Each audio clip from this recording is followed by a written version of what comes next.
दोस्तों, जब से 2014 के इलेक्शन हुए हैं उसके बाद से जो राजनीति है वो चेंज हो चुकी है।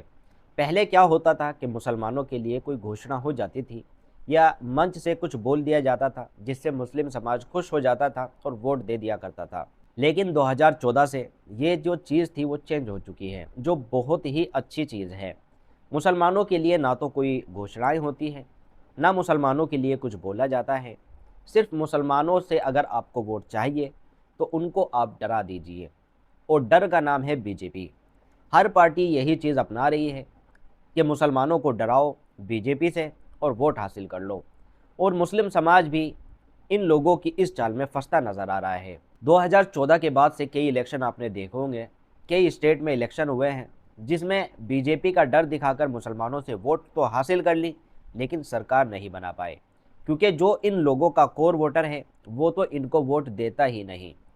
तो यही बात हर इलेक्शन में होती है, और हाल ही में चल रहे बिहार इलेक्शन में भी यही चीज़ सामने आ रही है। तेजस्वी यादव हो या नीतीश कुमार हो, दोनों यही चीज़ अपना रहे हैं, यही पॉलिटिक्स अपना रहे हैं। कांग्रेस तो इस चीज़ में माहिर है, क्योंकि जब से देश आज़ाद हुआ है कांग्रेस ने ये चीज़ शुरू से की है। कांग्रेस बीजेपी का डर दिखाकर या कुछ ऐसे कांड मुसलमानों के साथ करती है जिसके बाद ये डर दिखाती है कि अगर ये पार्टी पावर में आ गई तो आपको इस दुनिया से निकाल देगी, आपका जीना हराम कर देगी, आपका काम कारोबार ख़त्म कर देगी। लेकिन दोस्तों, आपका ईमान ये कहता है कि किसी चीज़ में इतनी ताकत नहीं है सिवाय अल्लाह के। हर चीज़ अल्लाह के हुक्म से होती है, ये कोई पावर नहीं है। तो अगर आप मजबूत ईमान रखते हैं तो ये चीज़ आपको समझनी चाहिए। ये लोग जो आपको डर दिखा रहे हैं बीजेपी का या इधर उधर का, इस डर से आपको बाहर आना चाहिए। कब तक आप इन लोगों की गुलामी करेंगे? कब तक आप इन लोगों को नेता बनाएंगे? क्योंकि जब तक आप खुद नेता नहीं बनेंगे, अपने लोगों को नेता नहीं बनाएंगे, अपनी पार्टी को नहीं जिताएंगे, खुद इनके सामने खड़े नहीं होंगे, तो जो आपके मसले मसाइल हैं वो दबे के दबे रह जाएंगे। कोई उठाने वाला नहीं होगा, कोई नहीं उठाएगा, कोई आपकी बात नहीं सुनेगा। सिर्फ आपको इस्तेमाल किया जाएगा तेज पत्ते की तरह, कि जायका आया और निकाल कर फेंक दिया, यानी सरकार बन गई और फेंक दिया। ना कोई मसले हल होंगे, ना आपके लिए कोई काम होगा। अभी अगर कुछ स्टेट में आप ये चीज़ देखें जहाँ पर बीजेपी नहीं जीती, विपक्ष जीता है, वहाँ भी हालात यही हैं मुसलमानों के साथ, कि उनकी वोट तो लेकर सरकार बना ली लेकिन उनके लिए ना शिक्षा पर कोई काम, ना रोजगार पर कोई काम, ना उनकी तरक्की के लिए कोई काम। तो ये चीज़ें आपको समझनी चाहिए। बिहार के इलेक्शन में जो बेवकूफ़ बनाया जा रहा है जेडीयू की तरफ से या आरजेडी की तरफ से, इस चीज़ को आपको समझना चाहिए। अपनी पार्टी को मजबूत करिए। एआईएमआईएम अपने उम्मीदवारों के साथ आपके बीच में है, आप लोगों को अपनी पार्टी को मजबूत करना चाहिए। अगर ये विधायक जीतेंगे तो आपकी पावर होगी, सरकार को ज़रूरत पड़ेगी सरकार बनाने में, कोई भी पार्टी हो, तो आपके हक की पहले बात रखी जाएगी, बाद में उनकी मदद की जाएगी। तो अगर आपको अपनी पावर बनानी है तो आप लोगों को अपनी पार्टी को मजबूत करना चाहिए। मुसलमानों को जो लॉलीपॉप दिया जा रहा है उस चीज़ को समझना चाहिए।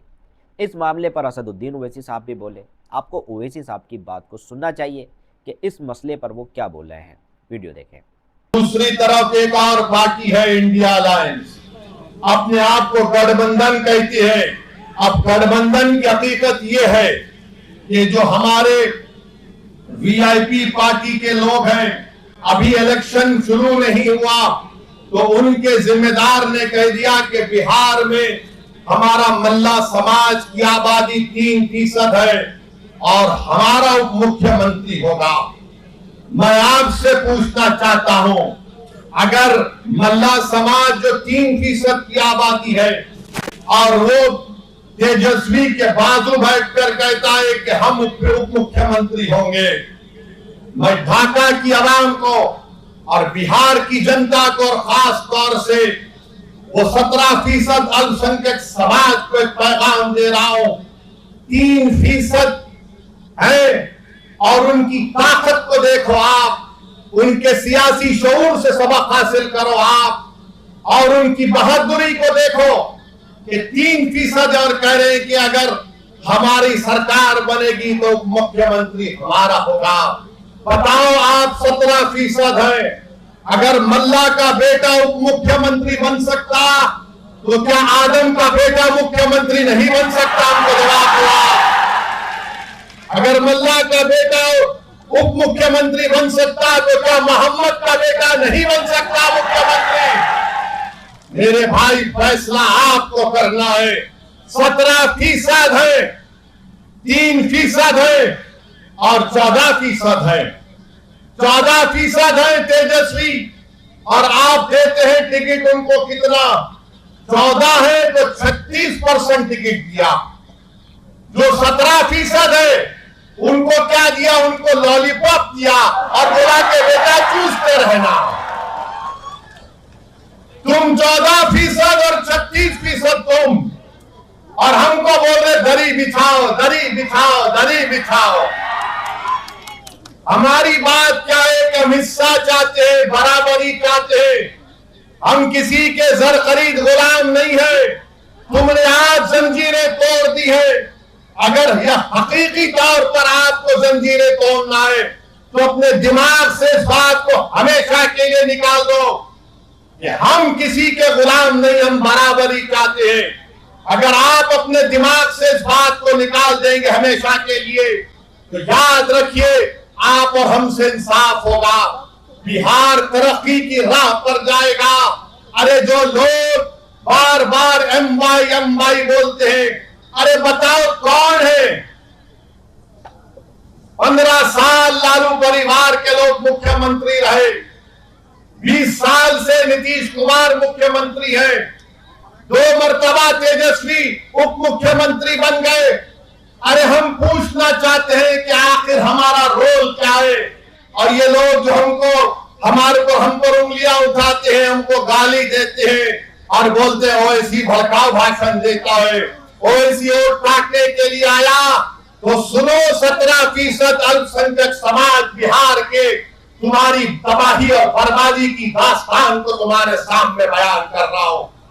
क्या तुम जानते हो कि मुसलमान महिला 90% मुसलमान महिला अपने घर में मजबूर हो जाती है अपने बच्चे औलाद को जन्म देने के लिए?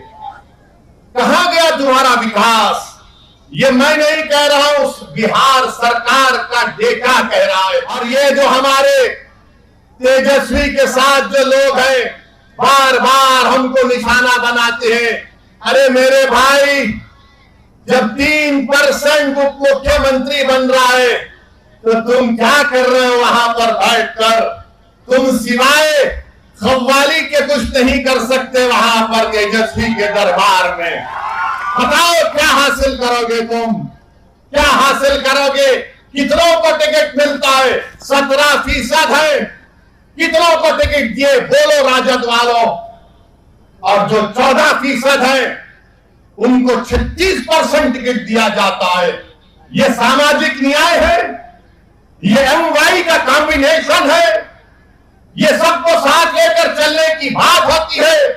याद रखो मेरे अजीज दोस्तों और बुजुर्गों, मेरी इज्जतदार मां और बहनों, नौजवानों, ये लड़ाई तुम्हारी है। कल का मुस्तकबिल तुम्हारा होगा। अगर आज आप अच्छा फैसला करेंगे तो इंशाअल्लाह ताला मुझे उम्मीद है कि आपकी एक लीडरशिप पैदा होगी। और राणा रंजीत जब कामयाब होगा यहां से इंशाअल्लाह, तो पूरे भारत में एक इनकलाब आ जाएगा। पूरे भारत में एक इनकलाब आ जाएगा। ये कौन है राणा रंजीत, जिसको ढाका की जनता ने अपना विधायक बना दिया?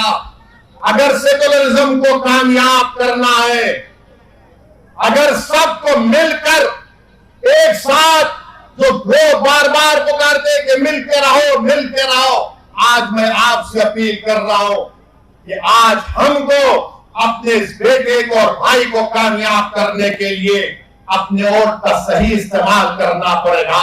आप करेंगे ना इंशाअल्लाह?